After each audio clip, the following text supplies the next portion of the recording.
दिसंबर 2005 से माननीय मुख्यमंत्री नीतीश कुमार जी ने विकास के पथ को आगे बढ़ाया है, वो भ्रष्टाचारी और वंशवादी परिवार फिर से आकर के वो गड्ढों का बिहार, वो 118 नरसंहारों का बिहार न बना दे और इस तरह का धमकी न देने लगे कि नेपाल वाला स्थिति हो जाए, बांग्लादेश वाला स्थिति हो जाए, श्रीलंका वाला स्थिति हो जाए। बताइए किस तरह का स्थिति है। जिस पार्टी का इतिहास रहा है कि पार्टी का प्रधानमंत्री पद रहते हुए रायबरेली पर चुनाव को इसलिए कैंसिल कर दिया गया क्योंकि वो वहां पर चुनाव धांधली हुआ था, उनका सदस्यता खत्म कर दिया गया। पूरा देश गवाह रहा है कि किस तरह से चुनाव इन लोगों के समय में होता था, वो इतिहास रहा। कांग्रेस के तो बिहार में ऐसा स्थिति रहा होता था, वही इतिहास रहा है।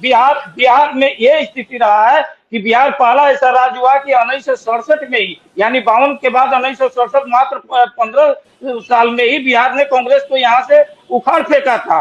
तो ये लोग बिहार के संविधान का दे रहे हैं। अरे बाबा, नेहरू जी का कोई योगदान नहीं रहा, बाबा साहब भीमराव अंबेडकर का योगदान रहा। जिस बाबा साहब अंबेडकर को आप लोग भारत रत्न से लेकर के किस तरह से अपमानित किए हुए हैं, ये कुछ नहीं बचा जाता है। और आप लोग तानाशाही तो पूरा गांधी परिवार रहा है देश में। किस तरह से कहां से आग किस इशू पर कांग्रेस, यही काल है कि कांग्रेस किसी तरह से आज के डेट में परजीवी हो चुका है। इनके नेता जब देश के उपराष्ट्रपति का चुनाव हो रहा है तो विदेश घूम रहे हैं। और यही बात है, सबसे बड़ी बात है अरविंद जी, कि जो इंडिया गठबंधन के नेता बोले थे कि पूरे सांसदों से अपील किए थे कि दिल की आवाज सुन करके आप लोग वोटिंग कीजिए। हम धन्यवाद देते हैं उन सांसदों को कि उन्होंने दिल का आवाज सुना और दिल का आवाज सुन करके जो एनडीए के उम्मीदवार थे उनको जिताने का काम किया।